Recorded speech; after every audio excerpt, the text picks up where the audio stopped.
जय माता की मित्रों। कैसे हैं आप?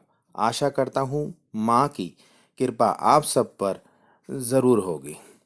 आज हम इस विषय पे बात करना चाहते हैं जो कि घर के अंदर कलेश उत्पन्न होता है ऊपरी शक्तियों की वजह से। जो ये नेगेटिव ऊर्जा हमें परेशान करती हैं। ज़्यादातर लोगों को यह समस्या है कि वह अच्छे कर्म करते हैं, किसी का बुरा नहीं करते। पूजा पाठ, दान पुण्य सभी करते हैं, लेकिन इतना सब सही से करने के बाद भी उनके घर में कलेश रहता है। पैसा रुकता नहीं है, बरकत नहीं होती, मन में अशांति बनी रहती है, मन में अजीब सी एक बेचैनी रहती है, सुख संपत्ति नहीं रहती।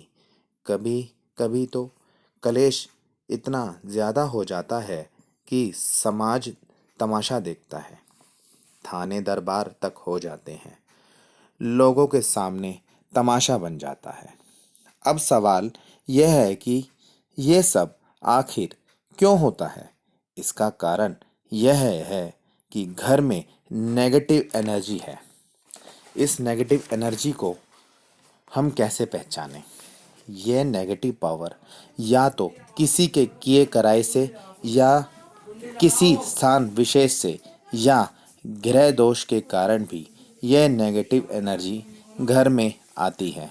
यह नेगेटिव एनर्जी पूरे घर को अपने ही दायरे में रखती है, ताकि उस परिवार को वह परेशान व दुखी कर सके।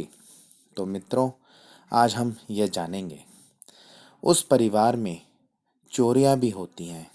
इंसान बड़ा परेशान हो जाता है और समझता है कि बाय चांस मेरे साथ ही ऐसा हुआ है।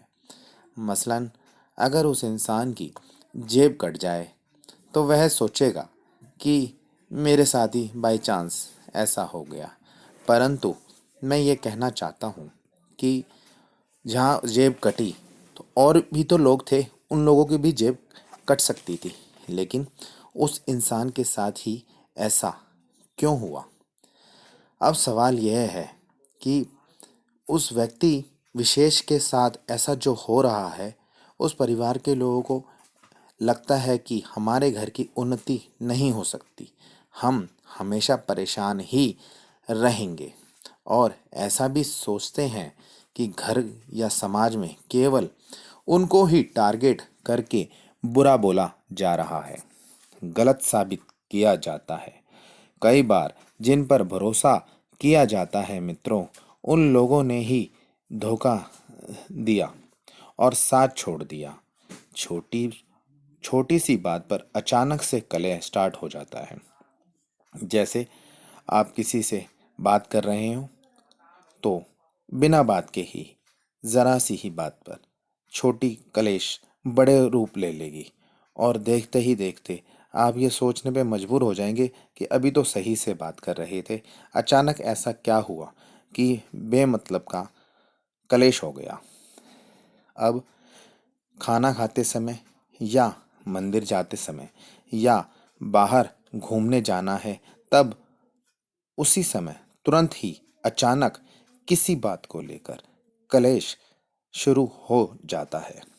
मित्रों, मैं आपको यह बताना चाहता हूँ कि आपको यह समझना होगा कि जो डूबता है वही अपने हाथ पांव चलाता है, वही तैरने की कोशिश करता है, वही इंसान आवाज़ लगाता है, चिल्लाता है कि मुझे बचाओ। अगर आपने कोशिश न की तो डूबना तो पक्का है। सिर्फ थकावट का बहाना करके कि 15 से 20 वर्ष हो चुके हैं यह सब झेलते झेलते, अब हम थक गए हैं। तो मित्रों, ऐसा नहीं होता, क्योंकि जब तक जिंदगी है तब तक कोशिश तो करनी ही पड़ेगी। एक दिन ज़रूर सफलता मिलेगी। शर्त बस इतनी सी है कि जो आप कोशिश करते हैं वह सही दिशा में होनी चाहिए। ताला तो केवल अपनी ही चाबी से खुलेगा मित्रों। दूसरी चाबियों से ताले को खोलने की नाकाम कोशिश पूरा लाइफ करते रहो, कुछ फायदा नहीं होगा। चाबी खो गई है तो नई चाबी किसी अच्छे कारीगर से बनवा लो। तो यह है बेसिक फंडा, सब जानते हैं मित्रों। शायद मैं आपके लिए वो कारीगर साबित हो सकूं। मैं शुक्रगुजार हूँ कि ईश्वर ने मुझे इसलिए चुना है, क्योंकि मैं ये मानता हूँ कि ईश्वर ही हमारा चुनाव करते हैं कि हमने किस इंसान की मदद कैसे करनी है। विद्यार्थी बन के कर सकता हूँ, टीचर बन के कर सकते हैं, डॉक्टर बन के कर सकते हैं, पुलिस वाले बन के कर सकते हैं, या राजनेता बन के कर सकते हैं, क्या बनकर कर सकते हैं। ये ईश्वर के हाथ में है कि आपने कौन सा किरदार निभाना है ताकि आप जनमानस की सेवा कर सकें। तो मित्रों, अब मैं स्टार्ट करने जा रहा हूँ उपाय। मैं आपको बताऊंगा कि इन उपायों को करके आप बहुत ही सरलता से इस समस्या से छुटकारा पा सकते हैं। तो मित्रों, मैं आपको ये बताता हूँ, लेकिन बताने से पहले मैं आपको ये कहना चाहता हूँ मित्रों कि पूर्ण विश्वास के साथ ही आप ये उपाय करें।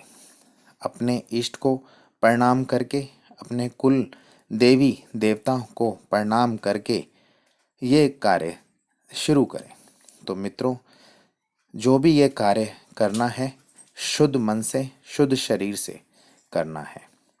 250 ग्राम राई या पीली सरसों लेकर उसको किसी सिद्ध मंदिर में ले जाकर, मित्रों मैं यहाँ बताना चाहता हूँ, केवल व केवल सिद्ध मंदिर ही जाना है। किसी छोटे से मंदिर में जाने से कोई लाभ नहीं होगा मित्रों। सिद्ध मंदिर ये है जो बड़ा मंदिर होता है, या कोई बड़ा शिवालय हो जहाँ शिवलिंग हो, शिव जी हैं उनका स्थान हो, या बड़ा भैरव मंदिर भी हो सकता है उसमें, या दुर्गा जी का कोई बहुत विशाल मंदिर हो, वहाँ भी जाया जा सकता है। उसमें थोड़ी सी राई ले जाएं, 250 ग्राम, या पीली सरसों ले जाएं। उस मंदिर में जाकर प्रसाद चढ़ा के, जो भी प्रसाद चढ़ता है उस देवी देवता का, फिर उस राई में से थोड़ी सी राई उस देवी देवता को अर्पित करें, और फिर उस राई को वहीं मंदिर की धरती पर रख के नीचे बैठ जाएं। आप अब दोनों हाथ जोड़ के ईश्वर से, उस देवी देवताओं से प्रार्थना करें कि हे देवी देवता, जो भी जिसका भी मंदिर होगा, उस राई में ईश्वर से प्रार्थना करनी है कि इस राई में अपनी शक्ति भर दो, और फिर घर लाकर पूरे घर में डाल दें थोड़ा थोड़ा। यह 30 दिन तक करें। घर में जो सीलन है या पानी टपकता है, और जो प्लास्टर व पेंट जगह जगह से उखड़ गया है मित्रों, उसे ठीक करवाएं जल्द से जल्द, क्योंकि यह नेगेटिव एनर्जी की वजह से होता है। जब किसी घर के अंदर नेगेटिव एनर्जी होती है तो सबसे पहले वहाँ सीलन उत्पन्न होती है। आपने देखा भी होगा कि जो प्लास्टर है या वाइट वॉश है, सफ़ेदी जिसको बोला जाता है, वो पपड़ी बनकर उखड़ जाता है। तो मित्रों, ये सब नेगेटिव एनर्जी अपने होने की उपस्थिति जाहिर करती है कि मैं हूँ यहाँ पर। वह ज्ञान के ना होने की वजह से हम लोग पहचान नहीं पाते कि ये ऐसा क्यों हो रहा है। लेकिन मित्रों, जैसे जैसे ये दीवारें ख़राब होती हैं, वैसे वैसे हमारे घर का सारा व्यवस्था ख़राब होता जाता है। तो मित्रों, इसको जल्दी से जल्दी आप ठीक करवाएं, और बिजली के उपकरण को भी ठीक करवाएं। याद रखें मित्रों, ये जो नेगेटिव एनर्जी है, यह बिजली के उपकरण भी खराब कर देती है, क्योंकि ये एनर्जी है और इसका सबसे ज़्यादा असर इसी पर पड़ता है। घर पे या घर की छत पर कबाड़ ना रखें। रसोई को कीटाणु मुक्त व साफ रखें। बाथरूम को यूज़ करने के बाद मित्रों वाइपर से पानी जो होता है फर्श पर उसको साफ कर दें, ताकि बाथरूम सूखा रहे। यह वीडियो लंबी हो गई है मित्रों। अगली वीडियो में शेष उपाय बताए जाएंगे। मेरी वीडियो को लाइक करें, शेयर करें, सब्सक्राइब करें और बेल आइकन के निशान को भी दबाएं, ताकि मेरी लेटेस्ट वीडियो आप देख सकें और उसका लाभ प्राप्त करें। धन्यवाद मित्रों। जय माता की।